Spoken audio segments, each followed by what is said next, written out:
Hello दोस्तों, नमस्कार। आप सभी को Zoom study centre by Mukesh Sarkar coaching में आप सभी का स्वागत है। आज का क्लास में मैं आप सभी के सम्मुख डिस्कस करने वाला हूं पाल वंश। यानी पाल वंश से संबंधित आपका परीक्षा में प्रश्न पूछे जाते हैं, चाहे रेलवे हो, एसएससी हो, एनटीपीसी हो, कॉम्बाइंड हाई सेकेंडरी लेवल की एग्जाम हो या कॉम्बाइंड ग्रेजुएट लेवल की एग्जाम हो। तो समय ना गंवाते हुए हम टॉपिक्स की ओर बढ़ना चाहूंगा। इससे पहले आप सभी से आग्रह है, यदि आप नए हैं तो मेरा चैनल को सब्सक्राइब कर दीजिए और इस वीडियो में अंत तक बना रहिएगा, वीडियो स्किप करके मत देखिएगा। देखिए, आज का टॉपिक है पाल वंश। पाल वंश पाल वंश का जो संस्थापक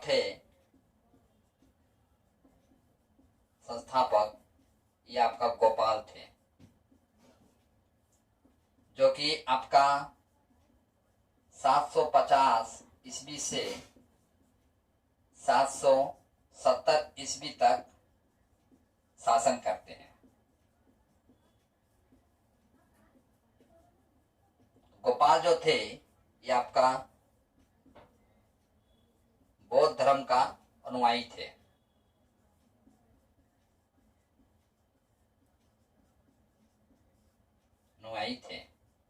इन्होंने एक विश्वविद्यालय की स्थापना किया था जिसका नाम था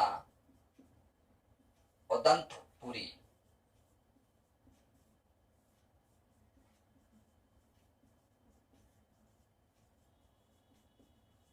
विश्वविद्यालय, ठीक है।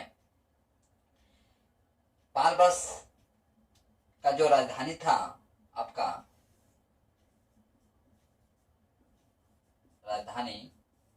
इनका राजधानी था मुंगेर। तो पाल वंश के कई प्रसिद्ध शासक भी हुए।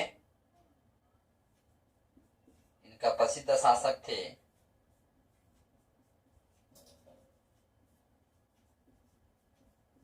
आपका धर्मपाल और देवपाल, नारायणपाल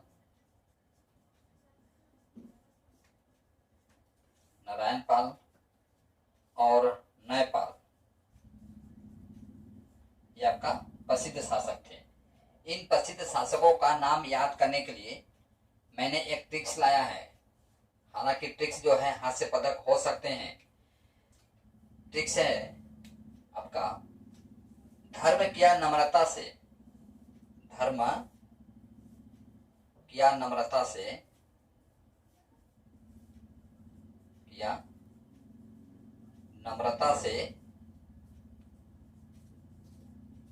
तो नारायण देवता मिले। यानी इस ट्रिक्स के माध्यम से आप इन शासकों का नाम याद कर सकते हैं, ठीक है। धर्म से धर्मपाल, नम्रता से आपका नयनपाल,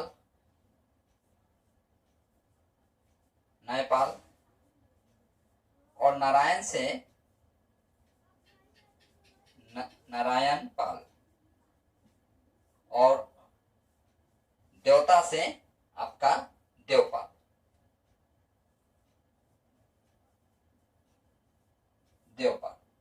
ठीक है।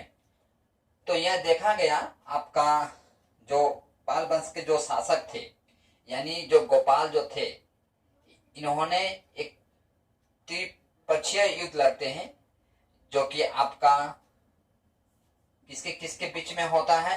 तो ये गुर्जर प्रतिहार, राष्ट्रकूट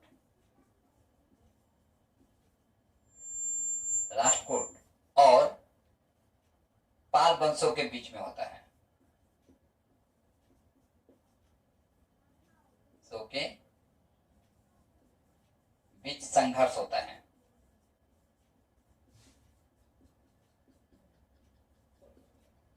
जिसे हम त्रिपक्षीय संघर्ष कह सकते हैं।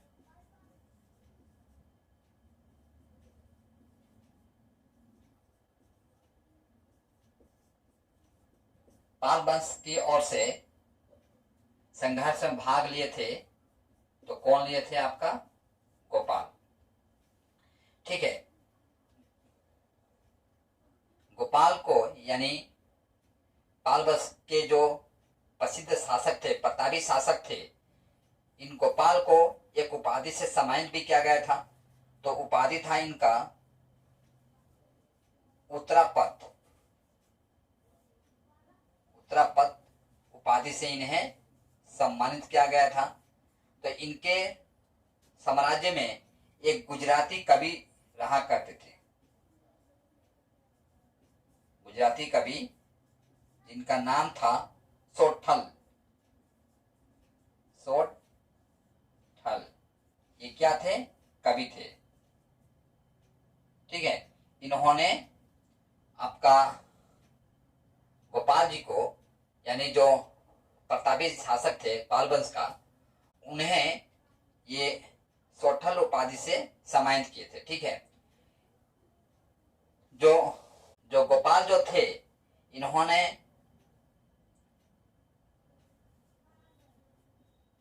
उदंतपुरी जो कि आपका बिहार में है, बिहार में बौद्ध मठ का निर्माण कराया था। बौद्ध मठ का निर्माण कराया था। ठीक है, इनके समय में यानी गोपाल के समय में आपका शैलेंद्र वंशी शासक जो है, शैलेंद्र वंशी शासक कौन थे? गोपाल के समय में जो शैलेंद्र वंशी शासक जो थे, उनका नाम था बालपुत्र। बालपुत्र के अनुनय विनय के करने के पश्चात इन्होंने नालंदा में एक बौद्ध मठ, बौद्ध विहार का स्थापना किया था। नालंदा में बौद्ध विहार का स्थापना किए थे। ठीक है, और ये जो बौद्ध मठ जो बनाए थे, तो बौद्ध मठ बनाने के लिए इन्होंने 5 गांव को दान में दिया था। 5 गांव को दान में दिया था। ठीक है, गोपाल के समय एक नीति का उपयोग किया गया था जिसके गौड़ रीति कहा गया है। गौड़ रीति नामक साहित्य का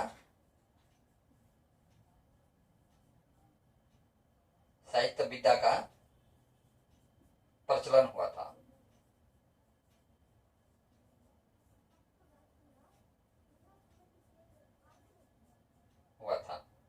ठीक है, मैं चाहूंगा इसका आप एक स्क्रीनशॉट ले लीजिए।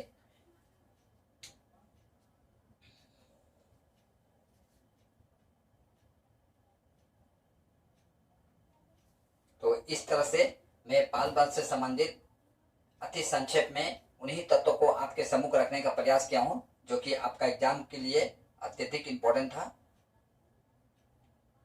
तो आज की क्लास जो है मैं यहीं पर समाप्त करता हूं और आपसे आशा करता हूं यदि अब तक आप मेरा चैनल को सब्सक्राइब नहीं किए होंगे तो अब तक सब्सक्राइब कर चुके होंगे। जय हिंद।